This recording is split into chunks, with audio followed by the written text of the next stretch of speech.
Welcome back, everybody. Another series of interviews with Rob Mitchell and myself, Vadim. Today, we're going to jump right into questions. And before we begin, actually, just in case you were wondering, none of the interviews are ever prepared ahead of time. These are all spontaneous questions, and I don't tell Rob what I'm going to ask him. So it's kind of uh, I think it's a great format this way. Gives you a better view of what goes on in Rob's mind, if you will. You have no time to prepare, man. That's a terrifying thought. Oh, welcome back, Rob. Yeah, thanks for having me, Vadim. Thanks Let's for having me. let's jump right in. I want to talk to you about a psychological type of issue. Sorry, I think I have allergies. It's spring in Michigan, as you know. Really? Yeah. I believe that you have allergies. I, I don't know what it is. It's a sinus thing. Everybody's got it around here right now. Well, just remember, every belief is false at some point. Yeah, I need to change that. There you go. I, I'm perfectly healthy. That is correct. I agree with you fully on all levels. How about fear of losing out on a trade? Um, this is a big issue for a lot of traders because that in the development of consciousness as a trader, you are learning really four things. One is phase one is to learn the trade from the viewpoint of your intention for it. So if I'm buying, I am, for example, I'm thinking that it's going to go up following my placement of my order, right? And then phase two, that's like, noob level 101, right? Then what'll start happening is as you gain some skill as a trader, you will actually not only be thinking of the reasons behind your intention when you're executing the trade, but you will be thinking of the things that are working against you. So that'll end up kind of like a list, from a salesman standpoint. It's like the Ben Franklin close. It's like, well, there's these 10 reasons why this market should be going up right here, but there's these three that aren't in agreement with it. And so that's like level 2 kind of awareness that you're engaging in. But then following that, either following the execution or following the failure to execute, comes the consciousness of what if I'm right, what if I'm wrong? And so certain markets present scenarios to you where the window of opportunity for getting into the trade with a reasonable amount of risk becomes quite narrow. Mm-hmm. And so a lot of times a market will run away from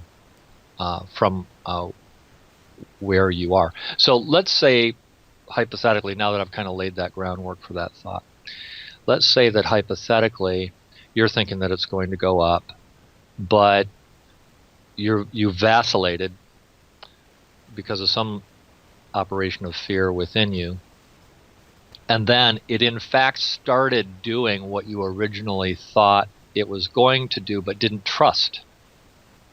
And now we're talking about behavior that's operating on behavior that's operating on behavior. Mm-hmm. And so because you didn't trust yourself to fire, you're now posed with the curious problem of it appearing to be correct and chasing. I call it chasing. Mm-hmm. You're chasing the trade at that point.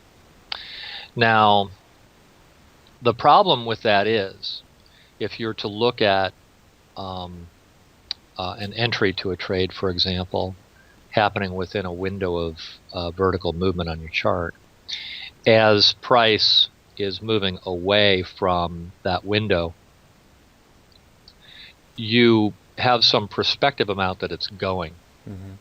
And so as the price starts expanding up, up, up, up, up, up, up like this, what's happening is the risk, the reasonable place for you placing your stop, is getting bigger.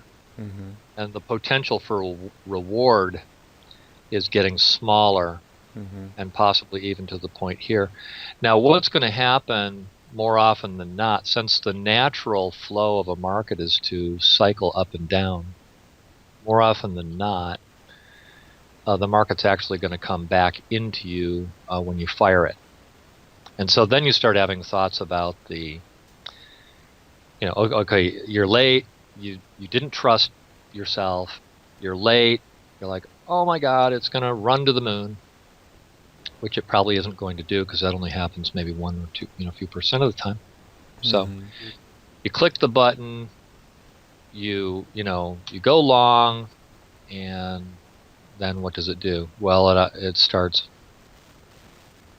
consolidating, or it starts retracing, because you're buying it at the top of the range. So like if I have this chart right here, for example, if you were going to fire, you should have fired down here where the color changed, right? Mm-hmm. Or fire right here.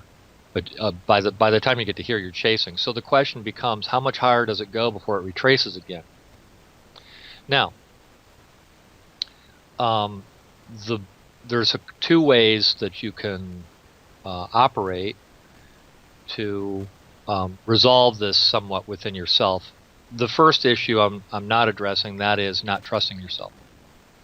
Okay, but I'm going to address the issue of chasing and the actual act of chasing itself, not the event of having gotten yourself into it, that where you are entering late. And so you entered late, it wasn't consistent with your plan, but the very one of the most basic things you can do is to go collect statistics on how far can I let it go and still enter before it's going to retrace against me. And I'll actually run stats like that. Mm-hmm. Okay. And we've actually talked about that in the lecture series. We talked about probability inversion. Mm-hmm. Okay. If I structure the market, say, into 10-tick chunks, okay, and I simply ask myself, if I've gone 40 ticks, what's the probability of going 10 ticks the other way? If I've gone 50 ticks, what's the probability of going 10 ticks the other way? If I've gone 60 ticks, what's the probability of going 10 ticks the other way?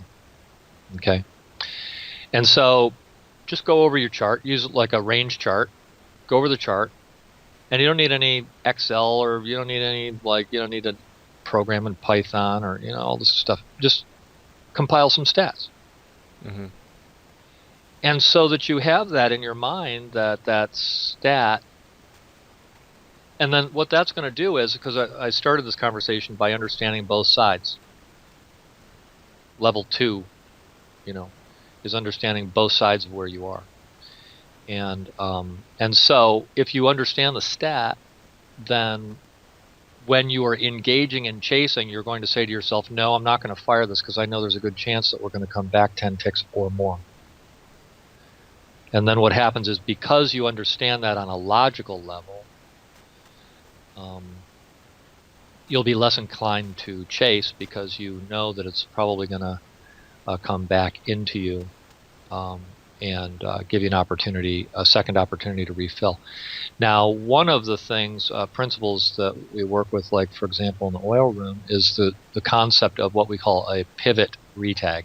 Mm-hmm. Okay, a pivot retag is where the market comes back into its prior range. Okay, from where the pivot occurred. Mm-hmm. You can actually see this occurring on this. If you're looking at these green areas on this chart right here, what happens is, you come up and, you close somewhere in here. It comes back down and it tags into that region. And it comes up here the next day. And then this one comes back down and it tags into that high volume area. Right? Mm-hmm. This one, it reverses, and then it comes back up towards the high volume area. These are forms of what you'd call a pivot retag. So you're understanding the market. When you're doing that, you're understanding the market in terms of this retracement concept. And then you just compile some stats on it. When you use a range bar, that might look something like today was a kind of a choppy day, but here's an example. The question is, that's 1 o'clock in the morning, so I don't want to do that. Let me go to yesterday, because today's price action was a little complicated, and I don't want to get into the details of it. So you come down here, right? You come up here, you tag into that pivot. Mm-hmm. You come down here, you come up here, you tag into that pivot. Mm-hmm. You come down here, you come up here, you fail to tag. It follows through, and then it tags to there again. Mm-hmm.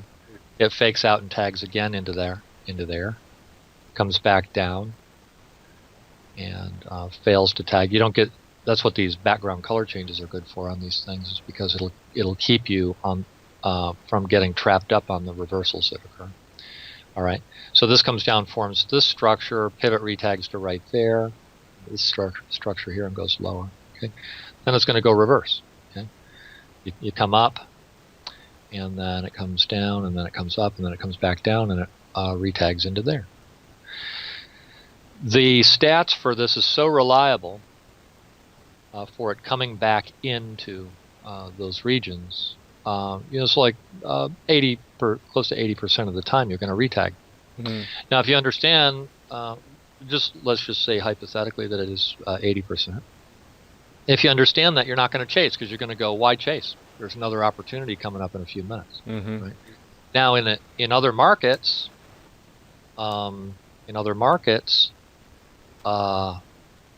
where you only get a few of these alternations in a day,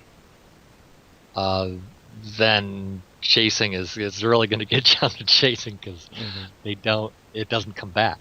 Mm-hmm. Right. It doesn't come back, and there's only like 2 opportunities in a day. So if you're not right on target, ready to rock and roll at the moment it occurs, you're going to find yourself trapped on the. And this is why I teach in crude oil, because in crude oil this happens like 80 times a day. Mm-hmm. So you missed it, don't worry about it. It's another trade in a few months. But like lately, what do I have here? Lately in the ES, for example, average range lately is 14, and maybe you get 3 of these in a day. Mm-hmm. 3 of these a day. And so when you fire, you got to be more in tuned, so you can, though crude oil is more volatile, is perhaps a little bit more complicated. If you miss, you don't need to chase. In the ES, you might need to chase. And then, so rather than chasing, you can come up with strategies, like in the ES, for example, you come up with strategies for entering on limit orders that are retracing back into these pivot retag areas. Mm-hmm. Yeah, instead of firing on something that's breaking, you actually fire on a limit as it pivot retags. Mm-hmm. Yeah. So basically, when you know that you're going to have another opportunity based on your stats, then the fear of losing out on that trade kind of dissipates. Yeah, and this is why I use stats to teach trading, because when you have stats, then it's easier for you to trust what's going on. Mm-hmm. Because the very reason that you were chasing in the first place was because you didn't trust. Mm-hmm. And so if you've got stats, you just go, okay, well, this is a 70%, it's a 75%, 80%, whatever it is, situation. If I get taken out and I'm wrong, well, at least I'm wrong 3/4 of the time, or at least I'm right 3/4 of the time the other way. Okay, well, I can accept that. But if you're firing and you don't have a clue where you are from a stat standpoint, and you're trading, certainly you're trading from a discretionary standpoint, then what are you doing? You're double thinking yourself, you're like scared, you're missing out, all these viewpoints are going through your head. And I can assure you that I love the scriptural reference. A double-minded man is unstable in all his ways. Yeah, another one. Cease ye from man whose breath is in his nostrils. And I love this line. For wherein is he to be accounted of? You can't. If it's not talking about man out there, it's talking about you. Hey, you idiot! You can't trust yourself because the conscious mind is a consummate liar. It's constantly trying to convince you that it knows what it's doing. And so this is where guys get into a lot of trouble with rule-based trading because that mind tries to convince you that it's in control, that it knows what's going on, and knows what's going to happen. It knows what's going to happen, and then the unconscious mind is just sitting there. This is why I teach, trading from your intuition. You gotta have both of them going on. You gotta understand the stats and the rules, and then you gotta be able to do it. So your heart and your head have to come together and be in the same place, or you're in trouble. And this is why, these interview series are such a blast, because if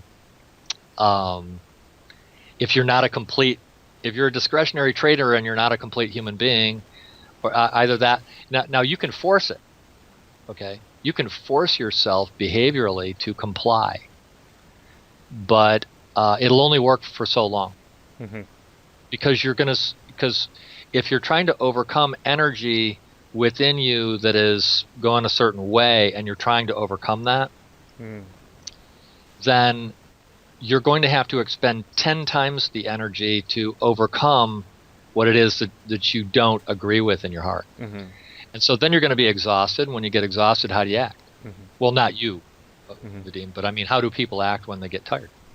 Right. So if you have a belief or a need to be right, and then you try to validate it in the market by trying to follow a strategy with the rules, that's not going to work no matter how hard you try to follow the rules, because subconsciously or whatever you want to, you have a need to be right, so you're gonna chase and and it's a deep pit.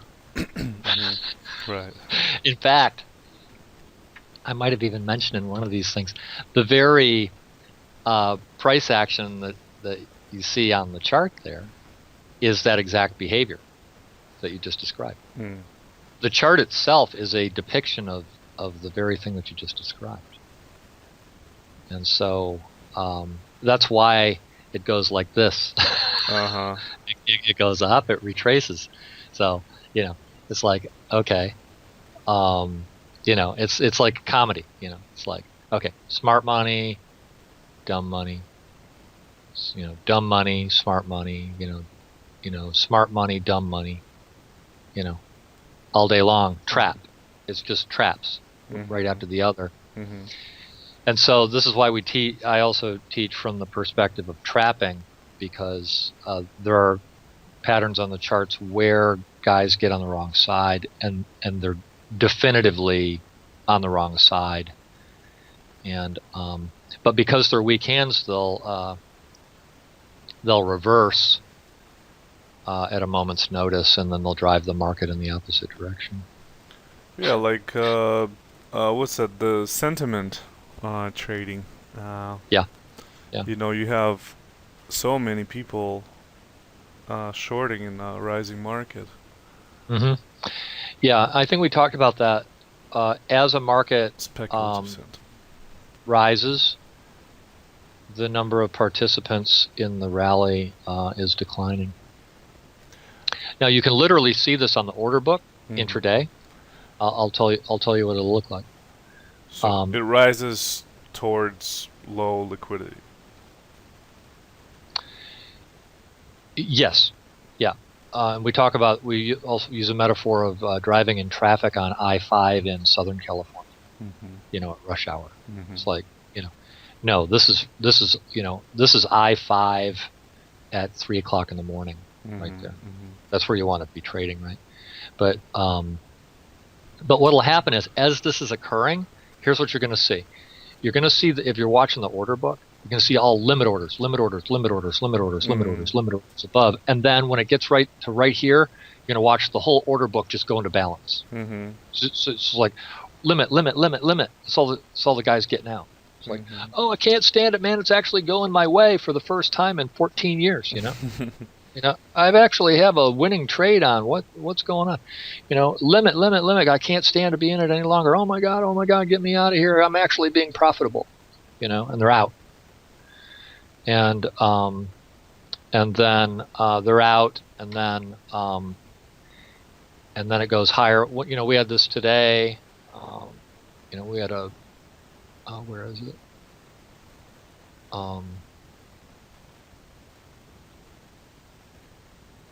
Is that today? Oh, this is the ES. That's why I can't see it. We had a room member say we had a big rally. We had a big rally in crude oil, and one of the guys said, "I have to. And we got stats for this every day. I have to hold these. I always get out early. Well, guess what? Everybody wants to. Everybody wants to. I want to. You want to. He wants to. And then you got to go. No. I know this. I know the stat supports this thing. It's going 85 ticks. It's going 100 ticks, whatever it might be today. And if you don't hold it, it goes back to this thing, so you get out here, okay, you risked 15 ticks, and you could have made 4 times that, but instead you got out at 2, and then what happens is you got a couple losers, you lose it all back. You got to have those outlier, you got to have those, and me, I was call it waiting for a good accident to happen, because it's got nothing to do with you. All you got to do is stay in. Right. The most money I ever made in my lifetime trading, I wasn't there. I walked away. Walked away. Now, if you're trading intraday, that can present a little bit of challenge, but what you just got to do is just shut it down. Say, I'm sitting on my hands. SOH. Standing on hands, sitting on hands. BOM, batteries out of mouse. That's the one that we use. It's just like, all right, this thing. And lately, like in crude, for example, some big institutions got on the wrong side of the market. They want it up. And so when it breaks out higher, it goes. So we call it the beach ball. It's like you're holding the ball underwater, pushing it down, right? And you let go of that ball. It comes flying up out of the water, right? Yeah, I was looking at that bullish flag that formed over. Yeah, that happened today. Yeah, just bounced off of that and went right through it. But we call it the beach ball.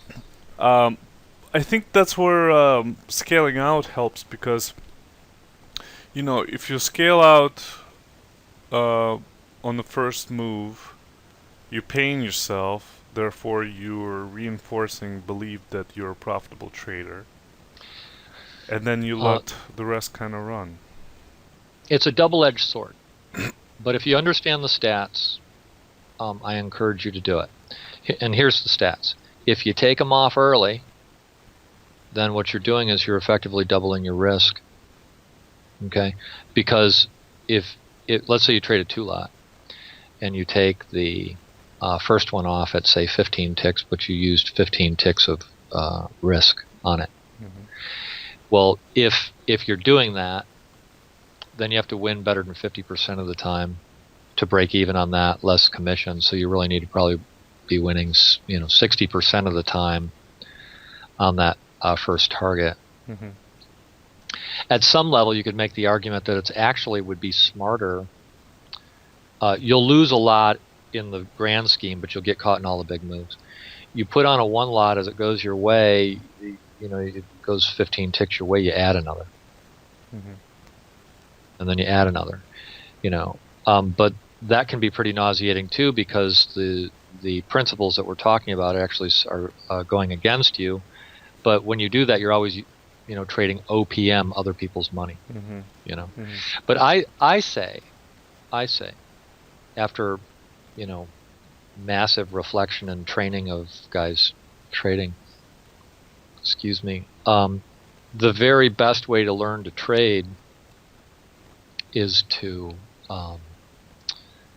trade constant lots, because then when you look at your stats, you know exactly the result that you got.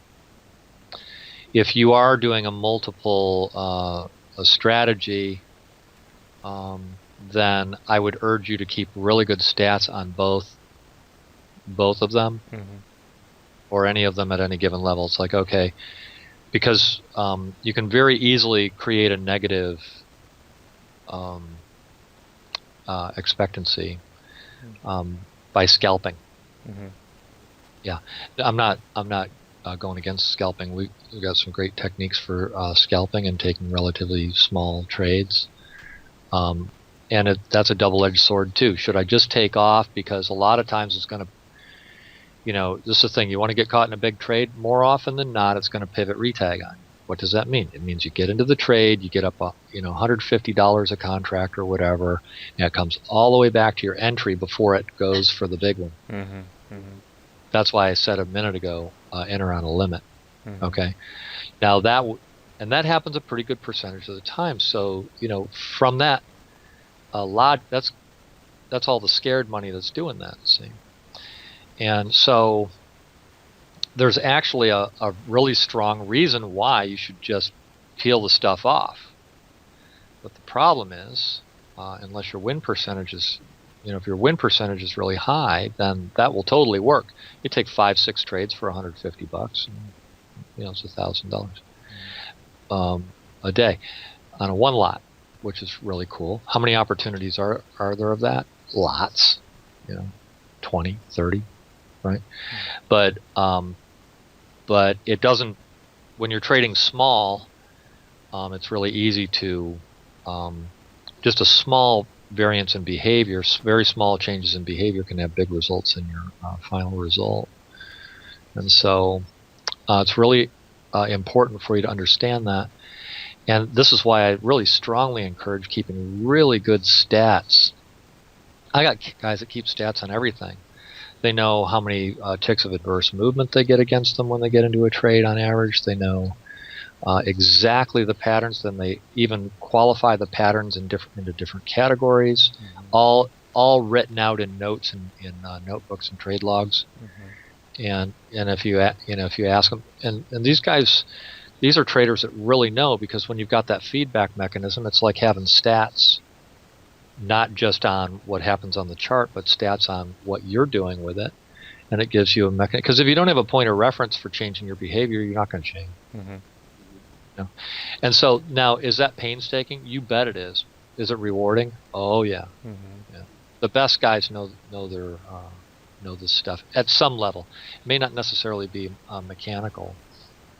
And so, you keep a little log about what it is that you're doing, and that can also help you to keep a certain level of detachment from getting sucked in and chasing and all that stuff. To me, I just say I'm not chasing. I just won't do it. I just won't do it. I just won't do it. And when you know your stats, right? When you know your stats, you can just go there and execute that edge. Yeah. And then, but like this thing that you see on the screen here in B3 right there. Now there are ones that you can catch. These ones that go through. That yellow line is the midpoint of the session.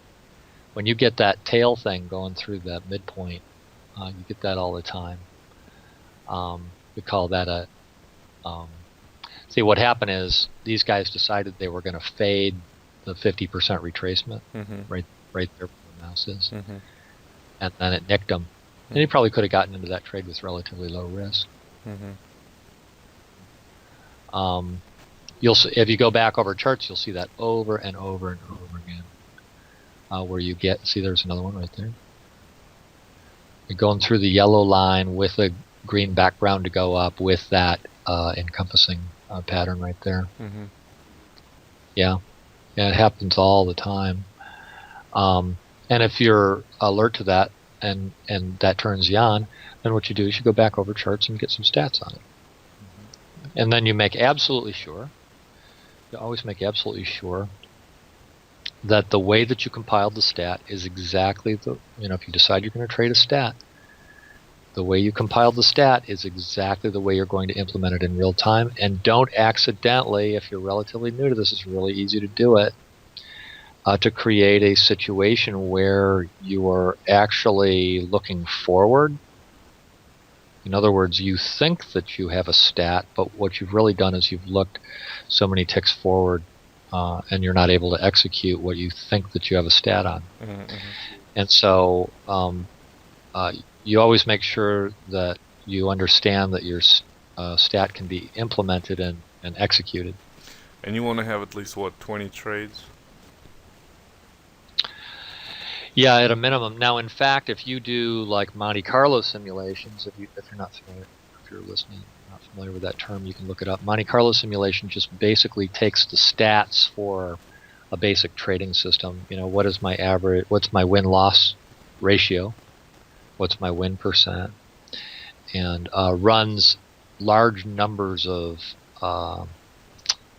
randomly generated trades using that stat scenario, and then you can look at the distributions on that. And I strongly recommend this for anyone for learning to understand how this stuff works in big picture analysis. Mm-hmm. There's a guy, Larry Saunders, who has a product that he made called Trade Sim. Go check out Larry's site. It works. His works in Excel spreadsheet. And you can play around with that and run some of these scenarios. I'm sure there's other Monte Carlo stuff out there, but there's a certain part in your trading development as a trader that you should do this so that you understand it. So what happens is when you run this and as you begin to understand the stats, believe it or not, I'm going to give you an example. Let's say you have a trading system that's like 60% accurate, or even let's just say 75% accurate, and the average winners are 2 times the losers. Okay, now that's a gambling system, of tremendous opportunity. Mm-hmm. Something with those kinds of numbers. If you run a lot of stats in Monte Carlo, now one thing I will kind of add on the side here for those who might be a little bit more advanced about it. Let me think what would be the term I would use to describe this. There's a difference between mutually exclusive sequences.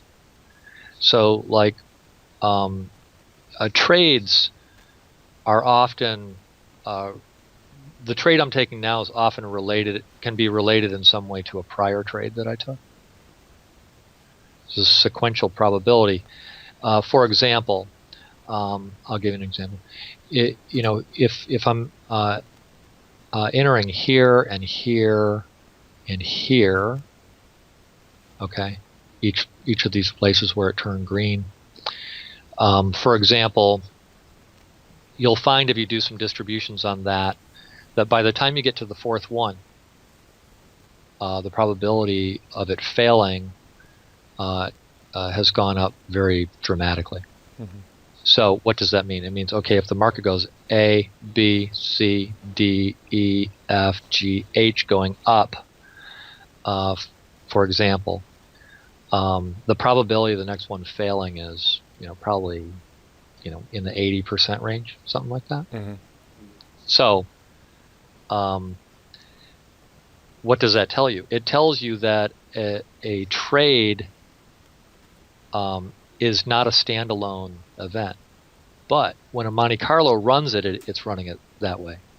Mm-hmm. Okay, so you can actually, Monte Carlo is not an exact representation of what trading is really like. Mm-hmm. If you know a couple of things, but it's good for instructive purposes to run Monte Carlo simulations.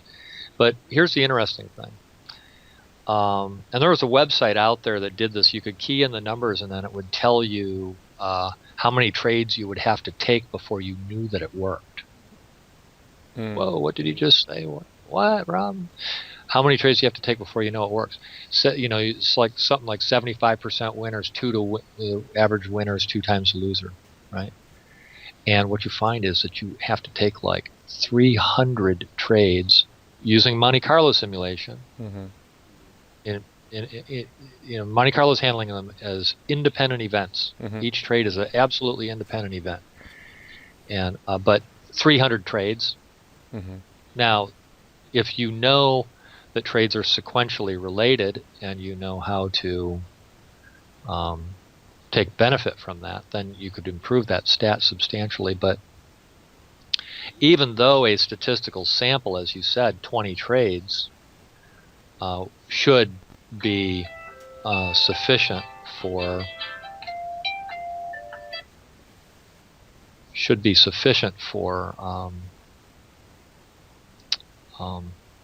a statistical analysis. In fact, it's many times that to really know at the 95% confidence interval that the system is working. Mm-hmm.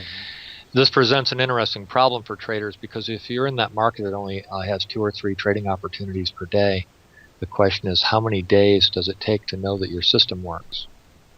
Over 100. How quickly could you know if your system is working in a market like crude oil? 3 days. Mm-hmm. A week.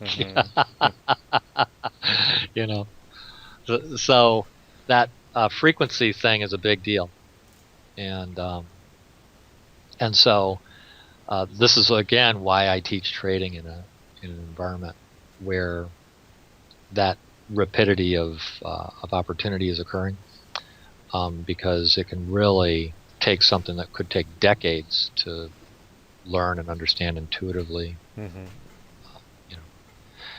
So, anyways, I hope that answered the question. Yes, thank you. Have you ever worked with trending channels? You're talking about something like a linear regression line? Just basic parallel trend lines. Yeah, well, a couple of different ways you might do that. You could draw them manually, going something like this, something like that. Mm-hmm. But you could also put on what's called a linear regression. Mm-hmm. What a linear regression is going to do, it's called least squares. If you've ever taken a statistical course, you know what I'm talking about. Least squares. What it's going to do is it's going to take the variance from the distance from the midpoint, and it's going to square it so it gets rid of the plus and minus variations, because when you square it, everything becomes positive. Mm-hmm. It's the only reason you square. This sounds all fancy, least squares. Okay, but what it does is it finds what you would call the line of best fit. Mm-hmm. So now you can eyeball that pretty well. So, like for example, you would go, well, and a lot of times it'll just be that line that goes from that point on the low, and so you could do one at that point right there, and then maybe you could take one that goes from that point right there, and then you go, well, yeah, it's kind of like right in there. That looks like the middle, and so you draw a line that goes right through, about in here someplace. Maybe like right in here. Okay, that might be your line of best fit. I'm just eyeballing it, right? That's your line of best fit over this distance. Mm-hmm. Then what it'll do is it'll take 68% of the values and it'll draw essentially a value area on each side of that. And so you might end up with something like this. Okay, and so when you get down to the bottom of the channel, that's only 30% likely for it to go lower, right there. Mm-hmm. It's only 30% likely for it to go lower right there. And it's only 30% likely for it to go lower right there. Mm-hmm. Okay. And then it's going to break it at some point. Mm-hmm. It's going to break it at some point, and you're going to set up another one. Now, part of the problem in computing these sorts of things or drawing them is that you're always after the fact. In other words, in that respect, it's no different than a moving average, because you need some semblance of midpoint in order to do that. And so trading a channel and identifying the channel become something that is happening concurrently. And so where you can easily fall into the illusion that you're doing something that may be projecting forward, it really isn't. And so in that respect, trading, channel is probably not fundamentally different from a Bollinger Band, which I don't have any reason to believe on financial data has any statistical validity, maybe as a counter-trending tool like I just gave the example of. But see, the fact of the matter is you don't not know this line existed yet at this point. So you draw it on there and you go, oh yeah, buy it there. But the problem is you didn't know those were there. Now I'll tell you another cool method of doing this kind of stuff, and that is either Claude E. Cleaton or Hearst. I haven't done this kind of stuff for a decade, but I spent 10,000 hours on this kind of stuff. I just love this kind of stuff. But basically, if you apply a moving average to a time series, and the moving average is the length of the cycle, or better yet, half the length of the cycle, then it's going to intersect price at the midpoint. Then you can develop all kinds of trading systems around that. Now, but more specifically, you can use the coming together of those averages that are, and these are just simple moving averages based on the cycle length. So what you're going to do is you're going to get a count of the cycle, or you could use something like fast Fourier analysis or maximum entropy to give you the dominant cycle length. Then you're making a presumption about what that cycle length is, and then you can take the midpoint of that moving average as it's developing and project it to the full wave, because you're doing it with the half. Okay. A course like Trading Fives will teach you how to do that. There's I don't know if he's around anymore, but it's a little course. You can get it, Hearst Trading Fives for $40 or something like that, and learn about it. Or you could learn about it in the Hearst book. But the Hearst book that's out there from that old publisher out of South Carolina that used to do all the good trading books and stuff is a little complicated. But basically, you're just splitting waves. So, I mean, it's not really anything that I'd recommend spending, because it's a big black hole to get yourself into. Claude E. Cleaton, I think, describes that in his book, and you can probably find a used copy on Amazon for $3 or something. Claude E. Cleaton. Now, let's talk about what that means, because it's the same issue that I just talked about here. You're kind of using, because a moving average itself is a delay. It is by definition a delay, because you're taking past data over a length and you are taking an average of it. Okay, well, that's fine. That's fine. But do I really know what the cycle length is? Because markets, in fact, are not necessarily persistently cyclical. And so I'm taking a guess as to what the cycle length is. This is how math works. You take a guess at it, and then you project out where it truly is. You take the difference, and then you project again, and you make a successive approximation until you get to 3.14159 bajillion digits. You just keep going, right? By taking a guess, right? Successive approximation. But you're taking a guess as to what the cycle length actually is. In some markets, that might be actually pretty persistent. There's like a 3 and 5 day cycle in the E-mini S&P, and there's definitely a 10 to 11 day cycle, about a half a month, right? And so, so you're making a guess as to the cycle length that exists or persists, and then you're going to try and project off of it. Well, by then you're like 2 steps removed from the price action itself. Okay, and you know me, I'm a nut. I spend way more hours on something like that than any normal human being ever should on anything. And the thing is, you start getting to the point where you're asking yourself if you couldn't do better doing something else. Because it'll work. Mm-hmm. It'll work. But is it a huge edge? And is it immediate? No, because it's all built on delays. Mm-hmm. The moving average is a delay. And then the guess of the cycle length is an estimate. Mm-hmm. And but some of the best trading systems I've ever seen are based on this concept of cycle expansion. The smart pattern system, that chart that you see right in front of you, this smart momentum, is entirely based on what I'm describing. That tool is based on making estimations of cycle lengths and identifying when they're expanding or contracting.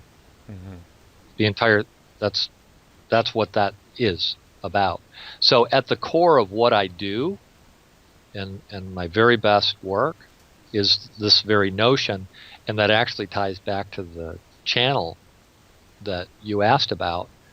But in this particular case, I'm not taking an estimation as to what the cycle length is or might be. I'm making an analysis of whether or not that cycle length is expanding or contracting right now, which is a whole different order of analysis than what's going to be taught in Hurst or Clayton or in trigonometric regression or fast Fourier transform or maximum entropy method or any other method associated with making estimations of cycle lengths. So if you really want to get down to the nitty-gritty of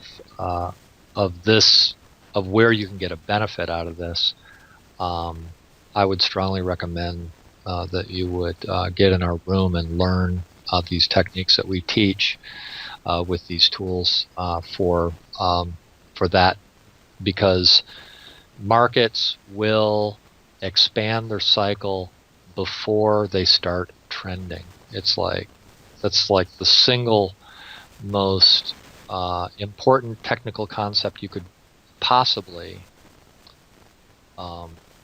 wrap your brain around, in my opinion. Yeah. So, markets expand their cycle before they start trending. You gotta love that. Yeah, that's nice. You want to be ahead of the game. But what about like consolidation and a breakout? Nothing wrong with that. If you're going to do that, watch your order flow. I mean, that's some cycle contraction before a trend. Yeah, but in those situations, you're going to be trading out of the noise. You're going to be trading out of the noise, and so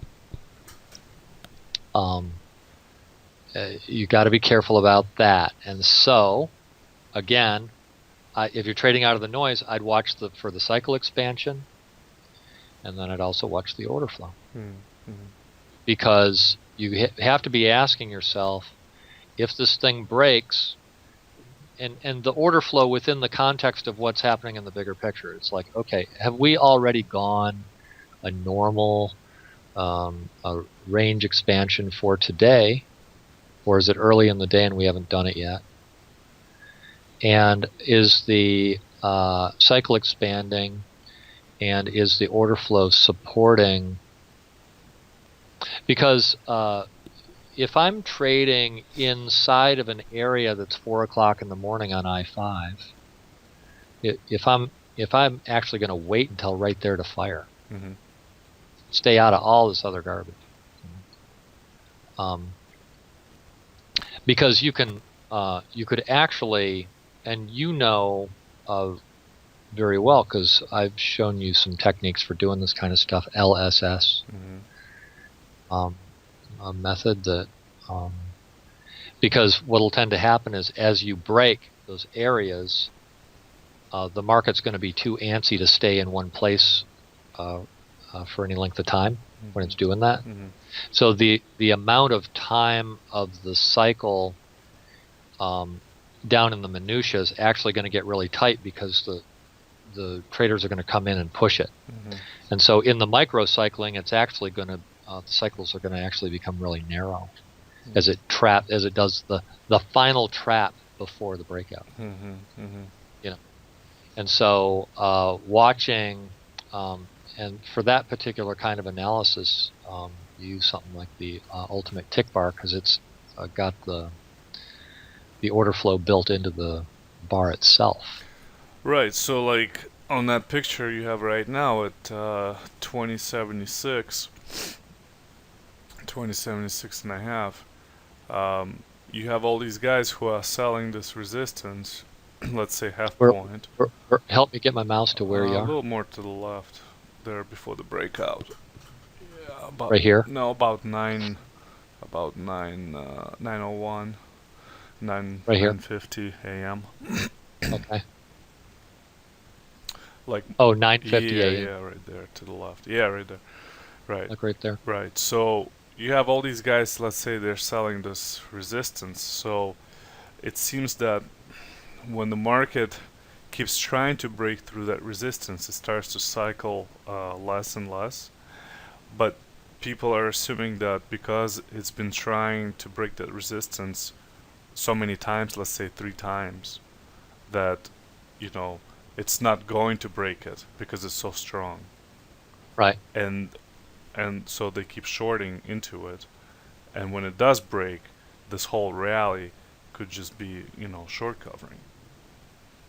Yes, and that can certainly be the case, and that's the risk that you take when you're buying into breaks into new highs and stuff.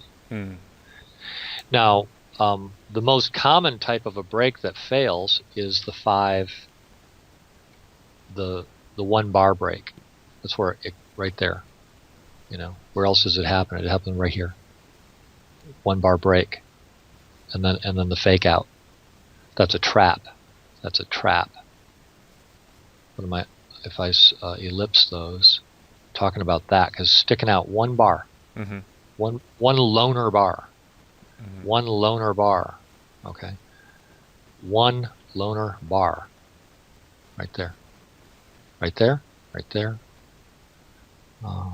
right there. Now these are easy to see, you know. So if I'm asking myself the question, well, can I identify that live in real time? Yes, simple, okay. Simple. There it goes again, right there. 1 lone bar. You know, those are traps. Sometimes it'll just give you a little tail right there.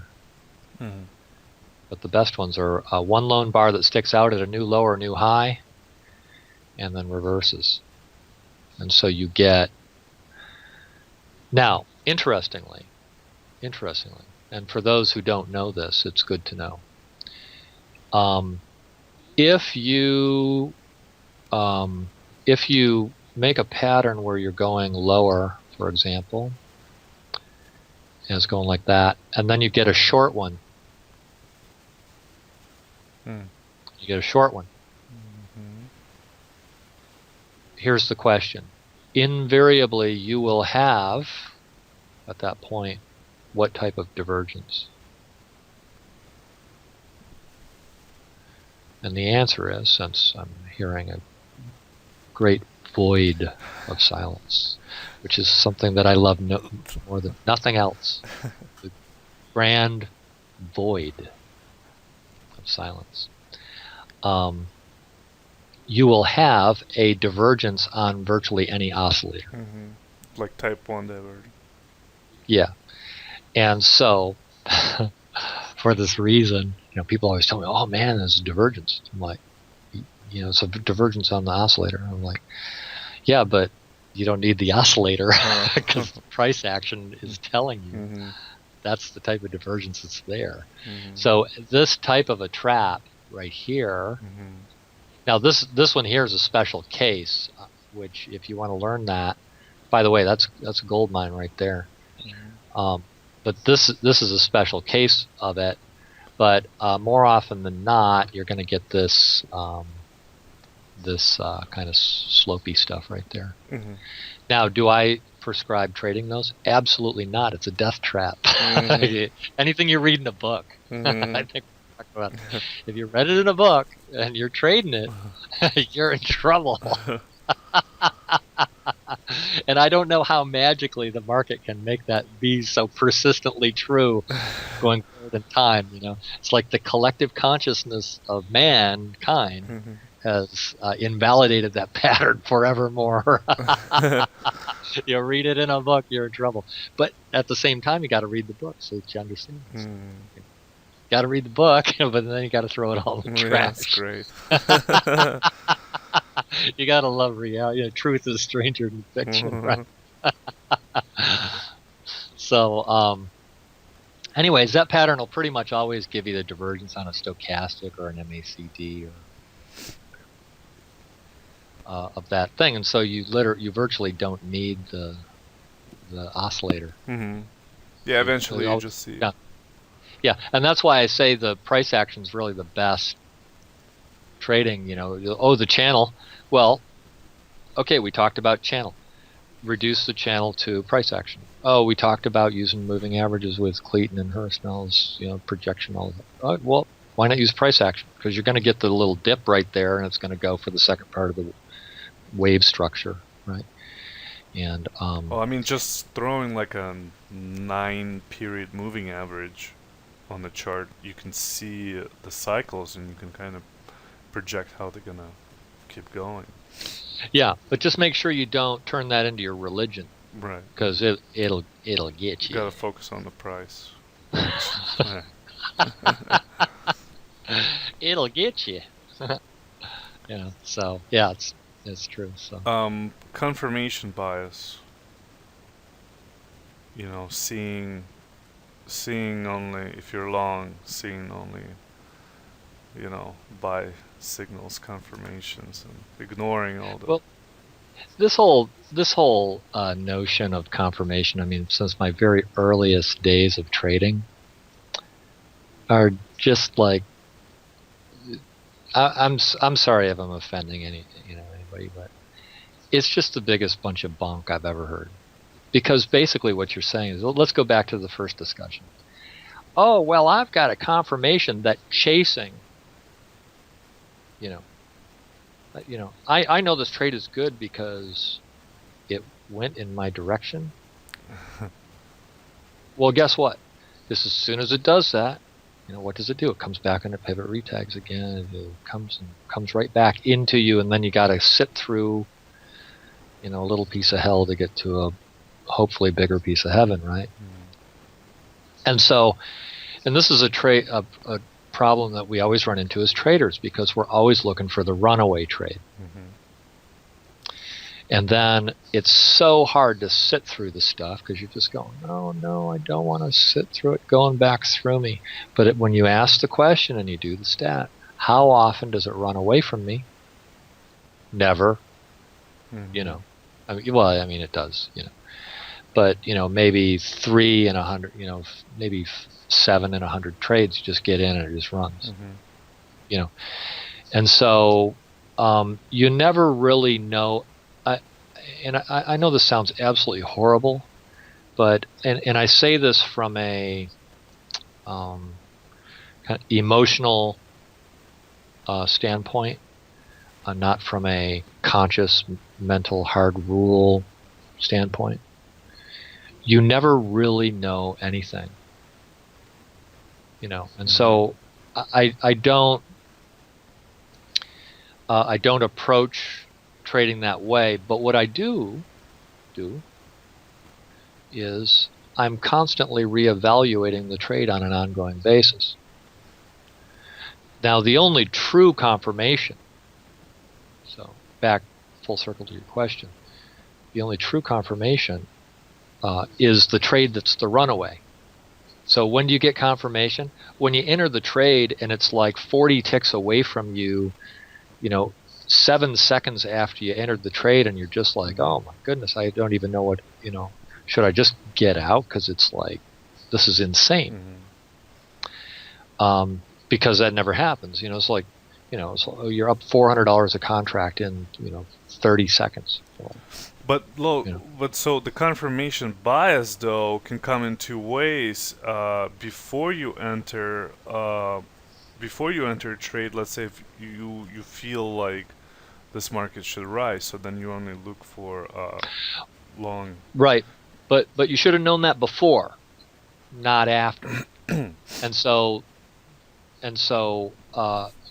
if the process of making a trading decision and following it through to completion and managing it to completion is followed correctly, your entry itself is the confirmation, and it's only going consistent with what you expected. Well, so the question is, should you be looking for both, long and short, confirmation situations versus, the first thing you see is, well, I think it's going to go up, so let me look for more confirmations to support that hypothesis? Well, I only understand that in terms of the way that I trade, and the way that I trade is I've got a collection of tools, each one that has some level of statistic or bias associated with it, and those are at any given moment on the chart, those are lining up in that direction. Maybe I got a 7 long, 3 short bias, So or a you net of look at 4 both. plus 4. Yeah, but the point that I execute is a point of commitment, and so as it goes another bar and another bar and another bar, I'm reevaluating. But I'm also reevaluating, in not just in terms of that immediate context, but also in terms of the larger context. It's like, okay, what's the potential for going 100 ticks right here? That's what I'm asking myself. What's the potential for going 100 ticks right here? It's like, okay, well, if the answer to that is fairly high, then I go, okay, I've moved 20 ticks away from my entry. I'm up $200 a contract. I'm going to set a break-even stop, and I'm going to sit on my hands. I'm going to make it really solid. I'm taking the batteries out of my mouse, and I'm sitting on this thing till it goes 100 ticks. As hard as that might be. So, okay, so let's say you're long, and let's say you're in profit, right, on paper. So, do you still look for signs of, weakness, or you reinforce, are you looking at... I'm constantly doing that in my mind like it's a game, but then I'm actually deciding to ignore it. Okay, so you're just aware of it. I'm still doing it. I'm aware of it. And then and then I'm looking for signs where it just seems like it's, if you come up to a level, let's say you come up, let's say you got long and you've run up 80 ticks or 70 ticks, 50 ticks, whatever it is, and you're running right into yesterday's high and 100 ticks at the same time. Okay, that happened today in crude oil, so that's why I'm throwing it out there. We ran into yesterday's high and 100 ticks at the same time, and then it stops, and you're long. You're going, okay. Now you're expecting a retracement there because it just ran up a whole bunch of bars. So you you got that going. So you make a decision. You go, okay, I suspect it's probably going to go higher because my ranges support that. However, I know the probability of getting a reversal here is very high. So even though I still have this longer term bias, I'm going to make the decision to get out of the trade and hope for a re-entry at a lower or better price. See? And so you may approach it that way, or you may say, no, hell or high water, I'm holding this thing out. And a lot of times you'll give it all back, or a good portion of it back. This might go up, might have 60 ticks on it, and if you're playing that way, you might get 20, 30 ticks of it back, shooting for the 100 ticker. How often does the 100 ticker happen? 6 times a week, something like that. The top of my head, and so, is it reasonable for me to continue holding when I've gone to the prior day's high? Because I know traders like to fade at the prior day's high. The edge players just love those areas, right? And so they'll fire shorts there, and if they get a hold of it, you're going to go down from there.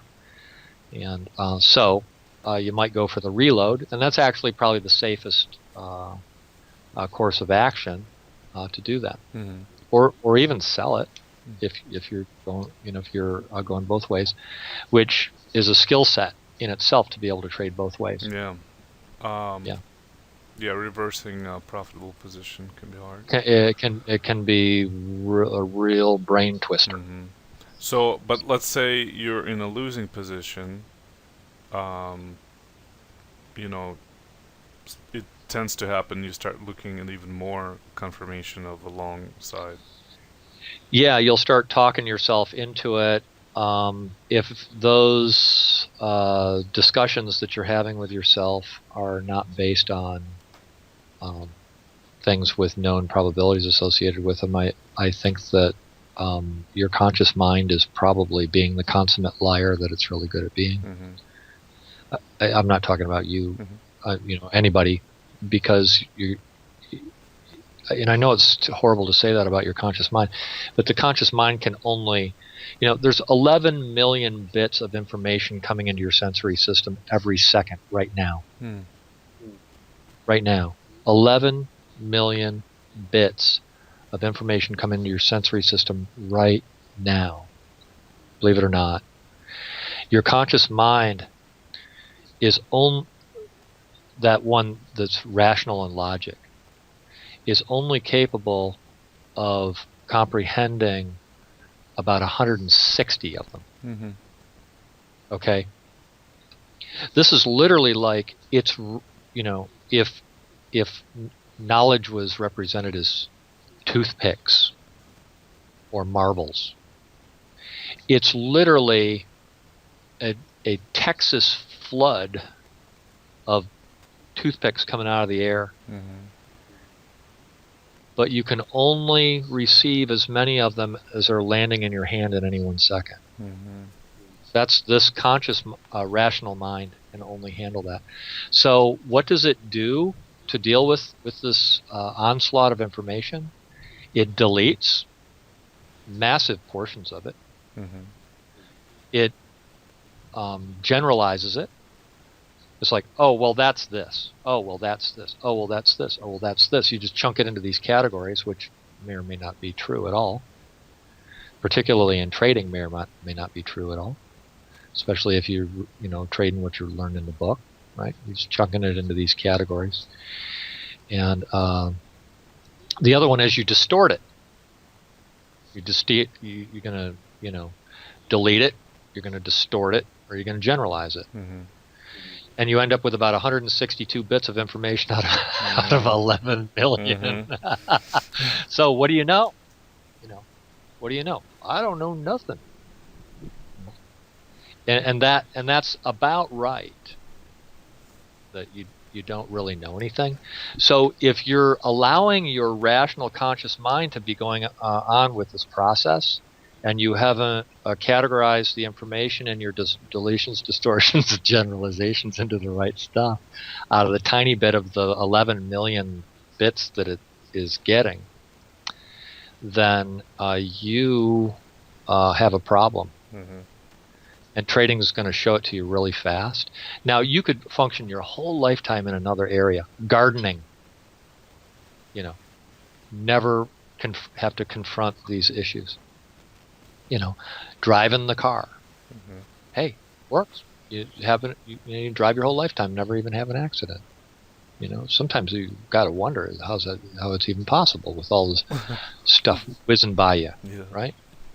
But trading, you got to get the things into the right categories. You got to chunk it right. You got to make generalizations that are accurate, and so now the other mind, the one that operates out of your heart and out of your stomach, the mind of the body, actually knows what's going on to a much huger extent than this one.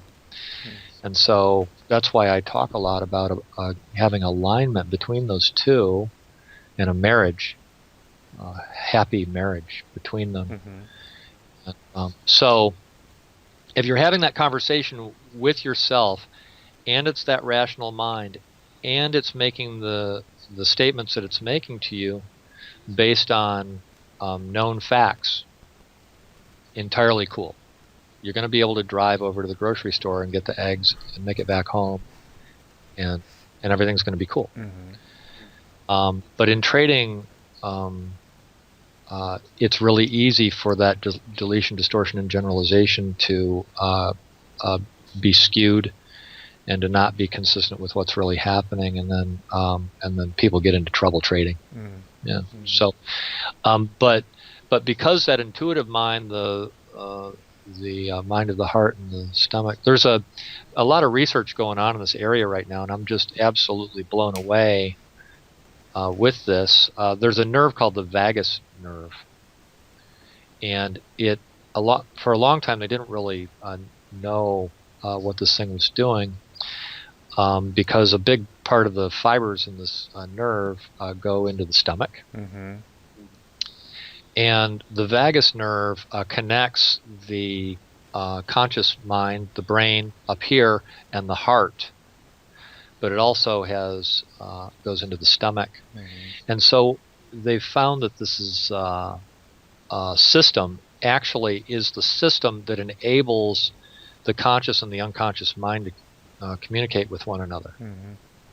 Okay. Like a gut feeling? Yeah, well, you feel them in your gut, you feel them in your heart, and like in your solar plex. Okay, there's a thymus gland that's right there, and the heart has about 40,000 neurons in it, sending messages to the brain upstairs. A wonderful story that I'll share with you. I don't know if we're past on our time or whatever, but there was a lady that needed a heart transplant. I'm going to call this story "Coming Home," okay? Because it's an astounding story. So listen to this. Lady needed a heart transplant, and they found her heart, and they did the operation and everything was fine with it. And she lived in Texas, and shortly after the operation, she started having the unquenchable desire to drink beer, something she had never done in her whole life. Okay, she loved beer. Okay, and chicken nuggets from Kentucky Fried Chicken. Just had to have them. All right, and then the other was she had a huge desire to eat chilies, something she had never done again. These things were so striking to her that she began to be curious about her new heart, and she intuitively started looking in obituaries and found this young man who had died in a traffic accident. And she traced back and she contacted the family, and other families as well. That wasn't part of the detail of the story, but I suppose that she went on a quest. But to find this, and she found this family there in Texas, and sure enough, this young man that had died in the traffic accident was the donor of the heart. He did, in fact, love beer. He did, in fact, had an absolute addiction to Kentucky Fried Chicken nuggets, and he loved to eat chilies. All right, and so she confirmed that. Now, your heart has 40,000 neurons in it, and this is just bona fide proof that that mind operating within you is there's a mind in your heart and there's a mind in your stomach too. And in fact, quantum biology is finding that every cell in the body knows what's going on in your body. Every cell in your body every cell in the human body can operate as a single-celled organism. I got a lady that I work with she shows me the other day. She works in a bio lab here in San Diego that prints organs. Mm-hmm. They print organs, specifically liver organs. But she told me the other day, I'm having a conversation with her. She goes, did you know that once a cell differentiates into a heart cell, that it beats? It's like, okay, so the cell, you're like originally one cell in your mommy and daddy's glimmer in their eye, and then that cell differentiates. When it creates the differentiation for the heart cell, that cell itself is beating.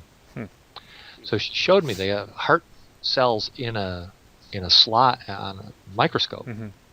She showed me. She took her phone, she stuck it up there in the microscope, and she filmed this of a petri dish of heart cells. Boof, boof, boof, boof. It's not even a heart. Just sitting there beating. Wow. It's like ready to rock and roll, man. Give me some more cells, because I'm making a heart. Well, she works for a firm that prints. They call it printing livers. They make livers out of liver tissue. Wow. To order. 3D printing. Pretty cool, right? Yeah, they were pretty cool, right? Cutting edge stuff. But anyways, the thing that I found out or felt about this lady in Texas that found the donor's family was that she didn't find the donor's family. I mean, that's what the story says. Right? No, his heart, their son's heart, led her as the vehicle for that mind within her that she had been donated back to its family. Wow. What a beautiful story, right? If you're paying attention, you're going, wait a minute, the mind, this one, right, made it back to its family. It knew how to find them. It's like so cool. Then I shared that with someone the other day, and they told me about a story like that with a dog. The owner had died, and the heart was donated, and the dog knew that had waited outside the hospital. The dog went to the hospital and waited outside the hospital for the heart of its original owner to come out. Yeah. Now you can't prove that as much. The one with the lady in Texas is just cool. The heart found its family. I love that. I like it. Anyways, it's important because this thing has desires and needs, and the one in your stomach too, and all your other organs have needs and desires that they want to have met, and they communicate with one another. Every one of them knows what the other one's doing, and so if you can operate as a whole, and you're developing yourself as a trader, which is certainly a development of you as a person. If you can bring all those things together into alignment, it's just a wonderful, wonderful thing that can happen. You too can come home through the practice of trading. You can bring it on home, baby. So kind of cool. Awesome. Well, we're up against the clock, Rob. Thank you very much again for the interview, and thank you for having. Yeah. Until next time. Yeah. Thank you. All right. Bye-bye. All right, guys. We'll see you on the next one.